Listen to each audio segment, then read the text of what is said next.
Yo, welcome to another Speaker Geeker podcast. I'm your host, Steve, and these are my other hosts, Tommy T and Greg. What's going on, y'all? What's happening, bro? Man, what's up, man? What's up? What's up, You doing all right? Man, doing good, man. Cool, Doing good. cool, man. Hey, man, this episode this week, man, is gonna be pretty dope. I think just off the wham of Beyonce, Black is King, and what else? The Verzus this past week. Yeah. So We got to talk about that. Follow up on that Versus. oh yeah, definitely. So We got to talk about that. can't wait, brothers. Let's jump into this episode, bro. Let's So, go. Yeah. Black is King.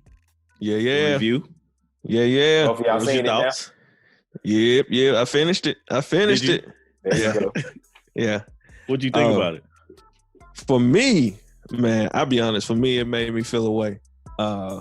If we could vote it on like a 10-point scale. Let's do a 5-point scale. 5-point scale. We can do it on a 5-point scale, man. I'm giving it a 6, man. I'm A giving it a 6? 6. There you go. Yeah. There you go. I loved it. I loved everything about it. I thought the visual was incredible, the colors. I have a 4K TV, so I don't know what man. everyone else is seeing, Yeah. but the colors I'm right there with you. Yeah. was amazing. Like the use of it. And then the whole time I was waiting to see, as it went on, I was waiting to see, all right, when is Jay going to be in here? Yeah, And then bro. they showed him. Hey, Bruh. that was just such an amazing intro to how he comes in and he's in the backseat of the car with his feet up. With his feet up. Yeah. Yeah, Yep. that was great. And then to actually figure out what it was, what it actually is. And for the people out there that don't know, it's actually the Lion King. Right. Yes. Right. Yeah, it's a play on the Lion King, inspiration from it, and that's where you get the the references when they're talking, and they're actually the story that actually flows with the story. Mhm. There are some parts where you kind of like, okay, this ain't kind of how it Yeah. goes in the movie, Yeah. but it works out. Like you're not gonna see Timon and Pumbaa. right. He ain't gonna be chilling with no no hog and no what was Timon? It's a meerkat.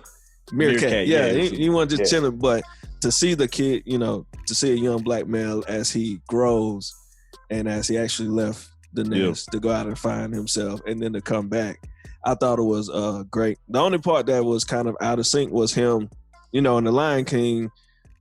Well, no, I guess it was kind of in sync because the old girl found him, but it looked like they kind of got like married before he went back. So, Yeah. but other than that, I mean, it was great. The visuals were great. I love how she threw in other songs Mhm. as well.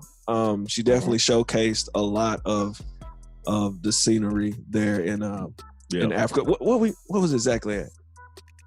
Does anybody I'm know? not sure. I'm not sure either. But I'm not sure where it I was remember exactly reading filmed. her saying it started like in her backyard. mhm. Then also they went to a couple of different places in Africa and Europe, if I'm not mistaken. Gotcha. So Yeah. wherever they went, I mean, they definitely showcased the city as well as all the population, all the people around. I thought it was great. So It was Nigeria, okay, Okay. Eastern region, and Greater Accra region of Ghana, South Africa, New York, Los Angeles.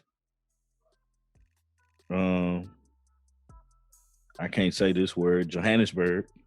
There you okay, go. nice. The Grand Canyon, London, and Belgium. She filmed this, man. She was everywhere. Yeah. All over the Yeah. place. Right. Yeah. It was a journey for real. Right. I think there was before I hand it over to y'all, there was one part that I enjoyed like a lot, and it's just me being a music nerd. Is the part where she's specifically in the verse says something about I think I can't remember how it goes. Said something arriving like Naomi, Yeah. and the fact that she had Naomi Campbell in the video right there when she says it, hey, it gave me chills, bro. I was so happy. My wife didn't catch it. She was just like, okay. Yeah, and I right, was right. like, you don't think this is dope? So that's me being a music nerd. I'm sorry. Yeah. I like yeah. details like that. So, but Dog. I hand it over to y'all, man. I hand it over to y'all. That shows how much pull Beyonce got, man. Right. Yeah. To take that specific reference and be like, I'm gonna need you right here. Absolutely. Right. Absolutely. That's crazy, man. Greg, what was your thoughts on it, man?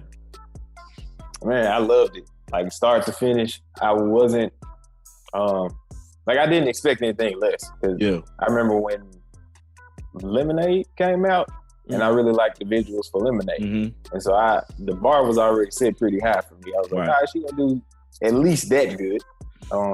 But it was even better than that because like you said, it was filmed in so many different locations, showcasing all this different talent. It wasn't just her.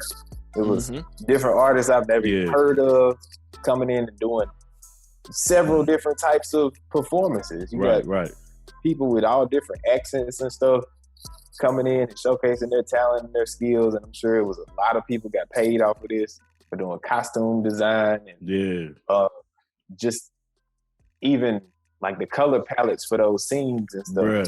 It take a lot of thought to think, all right, I'm gonna set up the background to look like this. So all y'all niggas gotta dress this way. So that y'all's colors reflect off the background the way that we want it to pop. It was just great, very well thought out, very calculated. I loved it. Yeah. Man, that's pretty much what my like ideals of it going into it. I didn't watch it until like 2 or 3 days ago. And I just kind of blanked my mind and going into it, just like no expectation. Just kind of going in like, what did she do? Because I know it's banging. I know it's great. Because her as an artist, I've seen her in concert and was just blown away by her performance as an artist. So just to know that she actually was an executive producer on this and, came up with the concepts and stuff like that. It, the one thing that stuck out to me, Steve, was the idea of like, she basically humanized the Lion King, doing that, I was able to follow along with the movie because the movie is amazing. I would rather watch the cartoon than the actual movie that she did, but the movie itself, the story behind the Lion King is amazing. The visuals, Greg, on that that was one of the things that I was looking at because now, of course, you guys know that I'm trying to get into like do a lot more videos and stuff like that. So I'm paying attention to the cinematography behind it. So I'm paying attention to the angles that they're using, the colors that they're using. One thing that I thought that stood out the most to me was the colors they used, the color schemes they used, like when they was in the pool, the orange and pink that they used. I was like, is that clashing? But then just looking at it on the TV, on the TV, and I got a 4K and like lights out, just looking at it, I was like, this looks amazing. But in actuality, those two colors would clash with each other. You know what I'm saying? When they was on the beach and they had the colors with the smoke and the colors matching the smoke and all this, I was like y'all really, like the way y'all did this was dope, but that was some of the stuff that I was looking at. Really just kind of seeing some of the, like the waterfall scene was dope. And, one thing that I was thinking about was how they split it. Like at the beginning, she was at the waterfall and then came around closer to the end, she was back at the waterfall. I was like, oh, okay, they just split. I wondered, did she sing these two songs together and then they split it? So that was just me being inquisitive of the cinematography behind it. Yeah, man, it's like for her to, and this pretty much is off my opinion, but for her to like basically be the one to coin music videos, it reminded me of Thriller. How he made a movie, and we all have seen the behind the scenes part of the Thriller movie. It was like an 8 to 10 minute music video. Now you fast forward to when Beyonce came out with the Beyonce album and did like all these mini music videos, basically called it a video album, and then it comes out with this. Two things stood out was this was an 1 hour and 25 minute long movie / music video. And then it was released on Disney Plus. Like you talking about pull. Yeah, and then on top of that, it's like the title is Black is King. Right. On Disney Plus. Disney statement. be like the safest little people in the world as far as like making a statement such as that. Right. It's just so racially charged. And then like you put that out there as like the feature piece on this huge platform is like Black is King. Right. Yeah. And, Absolutely. And most of the people in it is just Black people. Black people. Yeah. It's amazing just the showcase of it. Not only the talent, but just like you said, the amount of work that went in behind this and the hard work that goes into it and the thought process and the story and the workmanship throughout it. Like it just displays, it just really puts us on a pedestal. Yeah. But to Tommy's point, it didn't remind me of Thriller. It reminded me of when Michael Jackson put out the whole movie where he turned into like the robot. And then within that, he had, I think Smooth Criminal was in it. Yeah. Yeah. That's what it reminded me of, which was a lot longer. It was that, and then also it was the Oz, which is still Michael Jackson in it, but So that's where it took me as well. So I'm with you on that. I just think the aspect of it, because I don't see another artist being able to do that today. You know what I'm saying? That like the production value of what she has, because the people that was involved in this, like you said, Naomi Campbell was in it, Jay-Z was in it. She had her children in it. Yeah. You know? Who else was in there? A lot of people. You had that picture of a Donald Glover in there. You know? Yeah. I forgot about that. I was like, I mean, somebody had to paint that. Right. You know what I'm saying? Somebody got paid to paint that for that one scene. Right. For that one scene right there. But I thought about that and I'm like, man, the pull that this woman has and the value that she's putting into her work, man, is so amazing. You can't really like say anything. I can't say anything bad about this. This video, this movie. I don't know what to call it. I don't know to call it a video or a movie or whatever, but like it's a great piece of art. Yeah, Pharrell is in there. I forgot about that. Yeah, he's in there too. Oh yeah, Pharrell. He had a major part in there. I was like, is that Pharrell? Yep. Yeah, because Allison was like, you can finally tell that he's getting a little older. Yeah. He still looks like himself, but you can finally tell that he's getting a little older. Just a little bit. Yeah. But that Joker there, I don't think I would want to watch anybody else for an hour and 25 minutes put out something. And the only person I thought about was Jay-Z being able to do that. But I'm not sure. Is one other person that I think could pull it off. Who? But because of his like reputation and what he's been through, I don't know if it'll work for him now. But the only other person I could see that could pull it off would be Chris Brown. Yeah. That would be it. But I think his reputation and what he's went through, it may not work. You know what I'm saying? I think it'll be shot down. Right. More than praised. Right. But just because of his image. Yeah. And his history right now. But I believe what Beyonce is doing. I look forward to it. And that's the star power that she has. You know, like people do look forward to Beyonce projects now, versus when she was with Destiny Child, you know, or just starting out single, you know what I'm saying, or on her own. But now it's like, you know, when you get a Beyonce project, you know it's gonna be on point. You know it's gonna be something that kind of inspires you to do something, you know, or just to be like, wow, I didn't know they could do that. Like the simple thing from a cinematography standpoint of it, going from 4K, brilliant colors, bright, clear, to going to like old video, like something looking like it's on videotape. It was recorded in 1998. You know, just simple moves like that. The dances, having, what are those girls in the water called?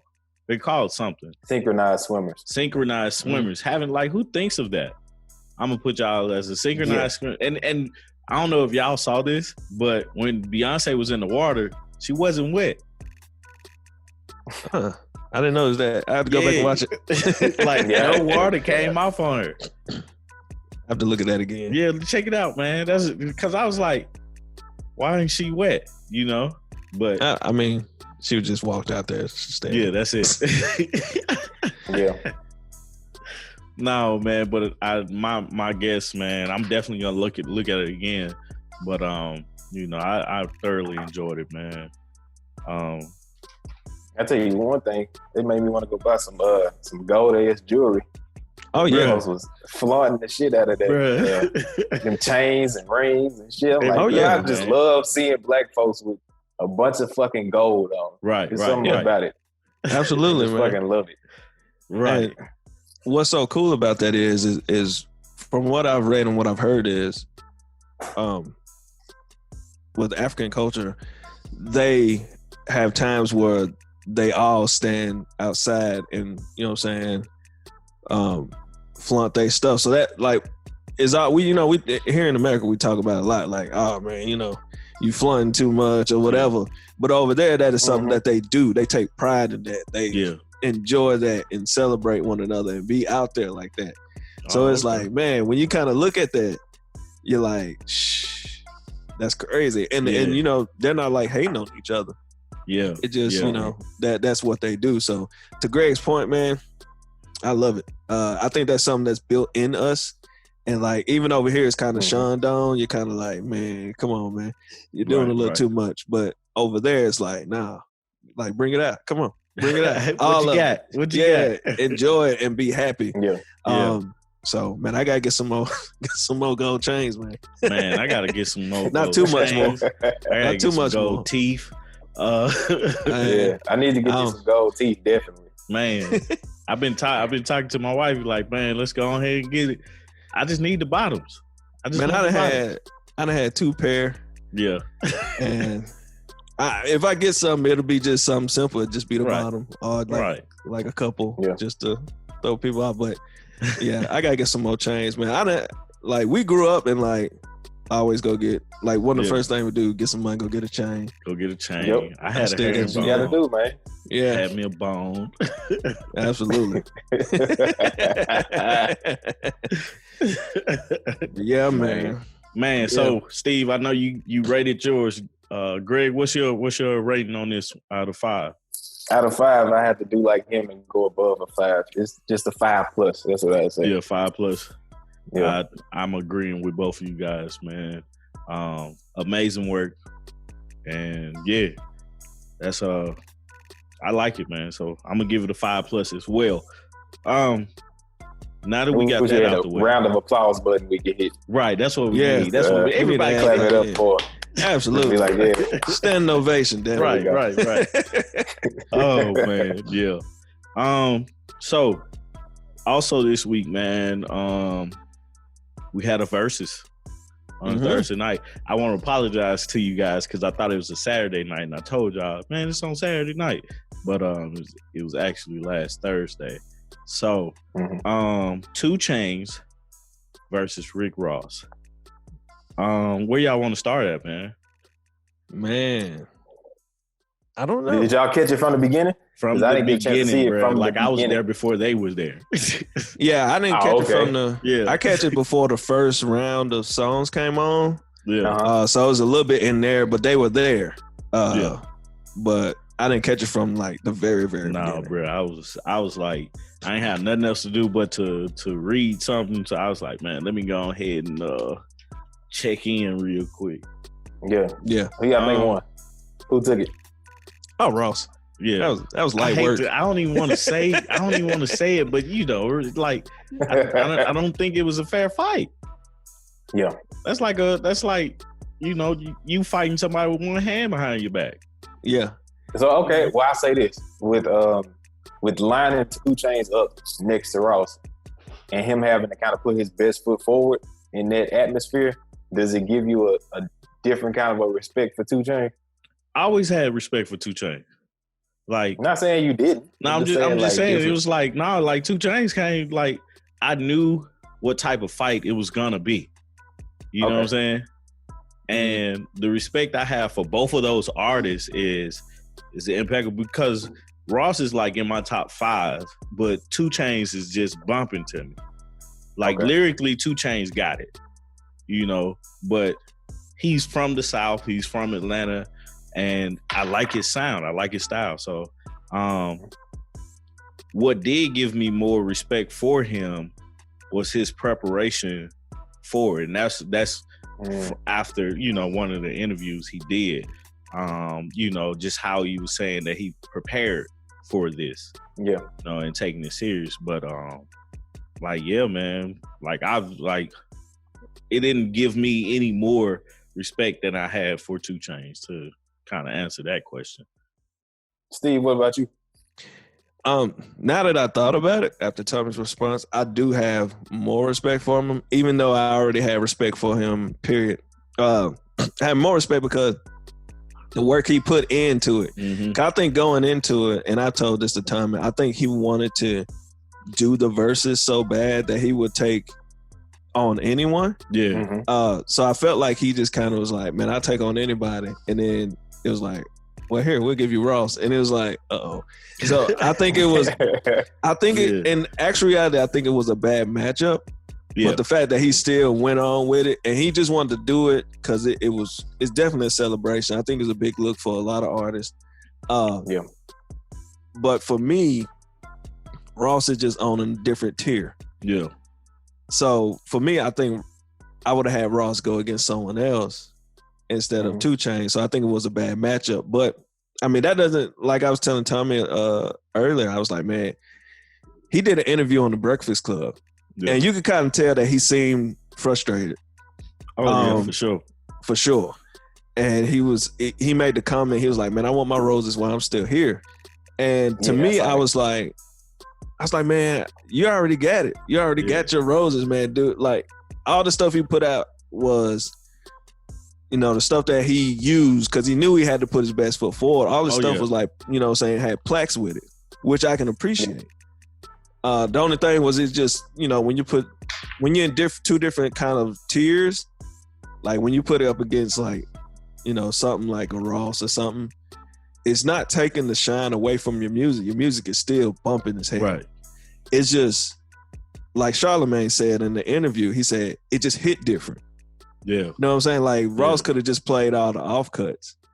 You know, it was a lot that Ross didn't even play. That just is kind of like, goodness gracious. And there was a point in the battle where Ross was like, in the second round, Ross was like, I'm just warming up. And Chainz turned around and was like, warming up. At that point, I was like, dang, Chainz. But, you know, the preparation and the strategy he went into, like, you got to give him nothing but respect. And I hope he understands that just because we say that Ross win doesn't mean anybody really lost. You know what I'm saying? Like, his music is still crazy. The single you just put out with Moneymaker is, even though we don't have no homecomings this year, like, that song is, the fact that it gives me the emotion and the feeling of homecoming and wanting to be a part of homecoming. Like, man, you good out here. You know what I'm saying? That was my take. But yeah, you know, it gave me more respect that I had from him, even though I respected him a lot anyway. That's what's up. Man, just off of something that you said, Steve, as far as it being not necessarily a good matchup, what do you think would have been a better matchup for either one of those 2 artists? For me, for Ross, I would want Ross versus Tip, or Ross versus Jeezy. I think those would have been a better matchup. For 2 Chainz, I would say 2 Chainz versus Gucci would have been a great matchup. I think that would have been, actually, I thought about it. Think about that one. Yeah, I think that would have been pretty entertaining. I think that would have been a better matchup. And then also, I would have put 2 Chainz against Fabulous, actually. I know at the beginning when he said that he wanted to go against Fabulous, I was like, nah. But after what I saw Jada do to him, and I was like, man, Jada got them. And then you kind of saw Fabulous just kind of, he started playing those, those girl hits, and you were just kind of like, oh, yeah, okay. I think now I'm like, maybe him and Chainz would have worked. You know what I'm saying? Yeah. So I think maybe a Gucci or Fabulous would have been a better matchup for 2 Chainz, and then for Ross, I would have done Tip, Jeezy. Trying to think of a third one. I had a third one, but I'm not sure who that third one would be. But I say Tip and Jeezy for sure. Yeah. Bro, it's hard. That's a tough one, because when I look at the verses, you try to find similar levels, and it's kind of like for 2 Chainz, it's easy for me. It's Meek Mills. It was one that he brought up, that he was talking about, and I was like, yeah, I would like to see that. You know what I'm saying? Him and Meek Mills. But with Ross, it's I don't want to say Ross is out here on the island by himself, but for me, Ross is that type of artist. Like, he's so versatile in his style. It's like, man, you honestly, it ain't too many people you can put him up against that he won't beat. Yeah. That won't be competition. You don't want to see him up against Jay-Z, because you want to see Jay-Z up against somebody else. You know what I'm saying? But with Ross, like, I mean, I'm like going through the deck, and bro, I don't see nobody smooth like him, man. Like, it ain't many. Nah, it's tough, man. And I was watching one of the interviews Ross did with what is it, Ebro in the Morning. Mm-hmm. He was like, man, I got another 20. I was like, but for who? I guess Ross probably could go up against Kanye. That'd be interesting. That'll be a tough one. That'd be interesting kind of match. That'll be a tough one. I can see it working. I can see Kanye and Ross, man. They kind of dabble in the same area. Right. That'll be nice. When I think about their strengths and weaknesses, they kind of in the same area. Yeah, that'll be a nice one. Yeah. And you know what? There was I want to throw this in there real quick. There was 2 more that popped in my head that I think 2 Chainz could have went against, and that would be Wale. I think if you would have put Wale in there. I ain't think Wale. I think Wale. Like, I think Wale dope, but like that's one of those, for me. That's one of those. I don't know what to call it. It's like, Wale's dope, but 2 Chainz is doper. You think so? Yeah, like, I don't think that's a fair fight either. Well, okay, so because I kind of put Wale and Big Sean in the same area. Yeah. You think 2 Chainz got Big Sean? Yeah, of course. I think so. I don't think so. I don't think so. Yeah, I don't think so. I think 2 Chainz got Big Sean. Big Sean dope. I think Big Sean got Wale, but I think 2 Chainz got Big Sean though. But see, now you said Meek. But see, if I put Meek in there, I don't think Wale or Big Sean is rocking with Meek. I don't either. I don't know, because I don't know the discography of Meek Mill very much. Like, I've only heard the big songs. And the big songs I've heard, I can maybe name 5. Well, I'll take that back. Sean, he got more than 5 hits, but I'm like, I don't know. Yeah. Yeah, I'll take that back. Sean, yes. Wale, I think Wale and Meek would be an interesting one. But Wale I think and Meek? Yeah. But I think Wale and 2 Chainz would be very interesting because of I think as far as like actually looking at the verses, because I'm gonna tell you something. Let me tell you something. Rick Ross in this verses was an asshole.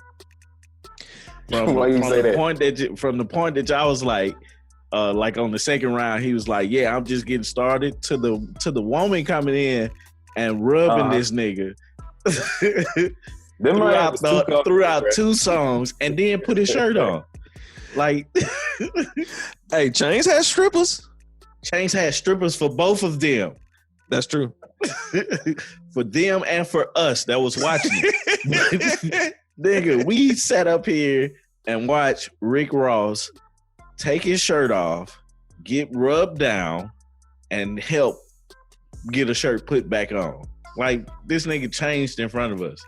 And so I can agree with you. Can you imagine like us sitting here doing this podcast together, and then here comes somebody walking in, rubbing me down. I take my shirt off out of nowhere. Out of nowhere. And then a girl just walks in, start rubbing me down, and help me put on another shirt. And then stays for a moment. Yeah.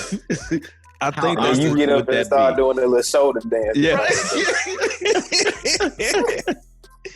Definitely an entertaining moment. Right. One of many. But I agree with you. Cause I think at a certain point I think when, this is just my opinion, I think when Ross heard it, he was kind of like, oh, this gonna be easy. Yeah. And I think at a point it's like, I'm just doing my thing. I'm not gonna be as serious. Yeah. Oh, I just thought of another one too, but go ahead. Yeah, so I agree with you. I think at certain points, and I wanted to bring this up, is that it looked tense for a second. It looked weird at the beginning. It did. It definitely did. It was like I missed that part. It was kind of like they was trying to be polite to each other. Yeah. Like, here you go, homie. Yeah. There you go, bro. I don't really. And it lacked some eye contact too. At the beginning. Definitely. Yeah, it was. Go ahead. I'm sorry. It was a really weird, tense type of vibe, and then it loosened up later. Yeah. When the drinks got flowing. Yeah.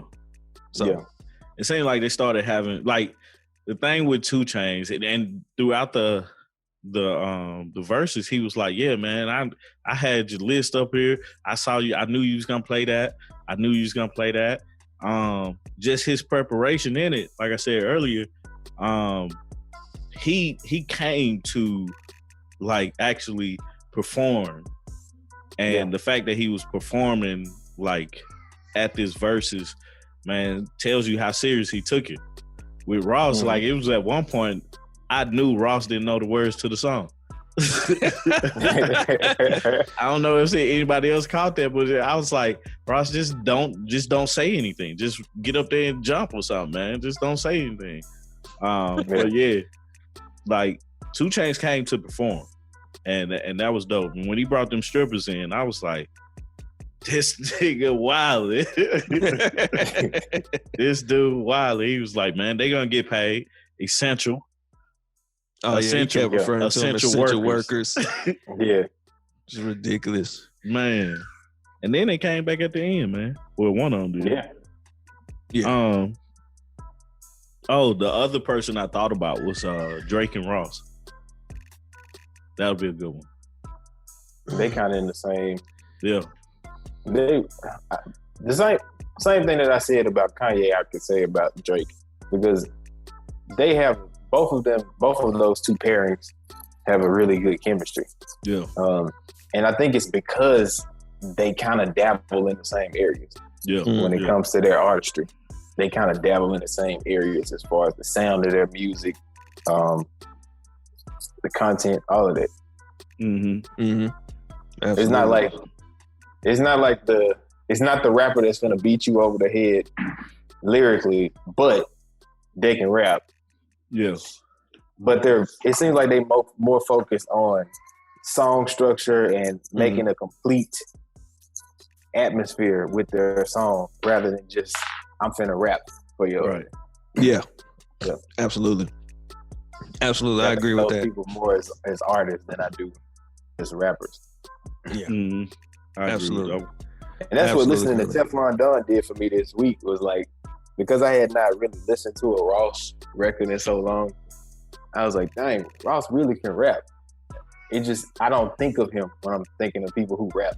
Right, right. I don't think of him as that because I normally get a feeling from his music, not necessarily like a message or like I'm taking his lyrical ability in when I'm listening to him. I'm just listening to like the song, the album, like the way that the shit flows, the structure of it. That's what I give to Rick Ross when I'm listening to him. Mm-hmm. And I guess I get the same thing from like a Kanye or a Drake. Right. I like Ross comes with a different, like, honestly, man, I enjoyed it because I like those two artists. Yeah. But like I said earlier, man, Ross is an asshole in so many instances, but 2 Chainz is a performer. And, 2 Chainz was looking for, I felt like he was looking for the verses to go similar to Snoop's verses. Because you know how the dialogue was with Snoop and DMX. Snoop was talking about songs, telling stories and stuff like that, trying to get more conversation. But Ross was just like, play my song. And it's like, bruh, like, trying to get some other stuff started, trying to get other music available and a part of it. So that kind of messed me up. Steve just left. Right, what? But just trying to get things kind of squared away, like talk to him and kind of tell stories about that stuff. So that's the thing that's how I feel like the verses should have been. But like we said earlier, man, like in the beginning it was kind of awkward. That's because 2 Chainz, I feel like 2 Chainz was trying to figure out how Ross wanted to do it. And Ross was, I feel just like go ahead. I'm sorry. No, go ahead. I was done with that. No, that's kind of what I get from the energy that is presented with Ross, though, is that even when I see him do interviews and stuff, it always seems like people are like being very careful about how they're talking to him. Yeah. Like, I don't know where I can go with this. I don't know where we're gonna go with this conversation. I'm just kind of prodding and picking until I can kind of get you to loosen up. Yeah. As if he's like a closed book. Like he don't want to really engage. Right. And you gotta get him comfortable first, and then like once he's comfortable, then you can kind of do your thing. Because it definitely wasn't a Snoop or DMX or like a Erykah Badu and Jill Scott type of verses. Nah. It's like people just opening up to each other and just freely flowing conversation. Yeah. Like that wasn't the case. It was very much like back and forth. Like here's some stuff. Here's some more stuff. Here's some more stuff. It seemed kind of disjointed. Right, exactly. The same room. Like they stayed on their side of the screen. Yeah. Nobody was intermingling. It was like literally set up like a battle, and these people are at odds. Even with them saying this is a celebration. Yeah. I saw them shake hands maybe like once or twice, that kind of thing, dap it up, but it wasn't the same. It wasn't like we here together to like give y'all a show together. Yeah.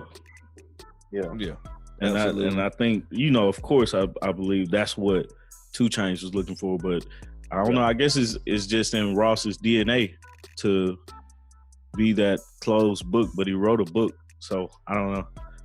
Yeah, it was definitely a strange one. Even the, and I know I cut out for a second, but I don't know if y'all touched on it. You back now? Yeah, I'm back. That was weird. That was the first. But even with the other verses, you kind of got stories from behind the scenes of how this was created, how this came about, and Ross didn't give us none of that. 2 Chainz gave us that, and in other battles we got that. Ross was just kind of there to do that, and seemed like he was there to do that and leave. And that was it. We're gonna play records and we're gonna get out the way. So I kind of wonder how much Ross has really viewed the verses or not, or if he even cared that much. I think he was there to have fun. It's just also, like we said before, it's hard for him. It seems like it's hard for him to really step out. It takes him a minute, and then he comes out of a shell. So, last name for me, man. Both of them guys release new songs, and both of them are releasing new albums soon. So I'm looking forward to that. Those both songs is banging. like we said, man, both songs are banging, man. these albums probably gonna be tough. Like 2 Chainz' last album put him in a different, made me look at him different. Rapper Go to the League. Yeah. That, like, he came with some stuff on that one. Ross, I always got to listen to Ross album. One of my favorite songs was Santorini, Greece. Or is it called that? It's Santorini. like That's what it is. But it's in Greece. But that song there, man, is just player. So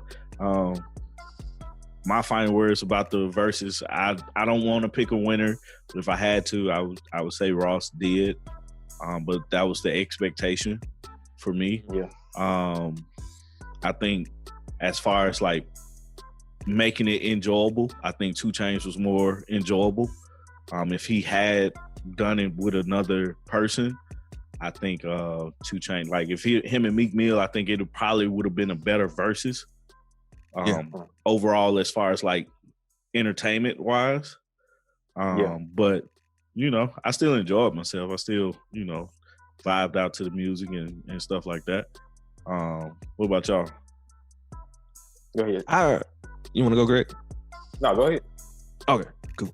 No, I yeah, man, we're real friends. No, I agree with you. I agree with everything you said. I think if we would have had someone that was a little more a little more interactive and a little more giving us some of those behind the scenes stories, and then also because I mean at one point, you know, Ross is dancing in the camera and everything and really enjoying himself. But there was one more thing.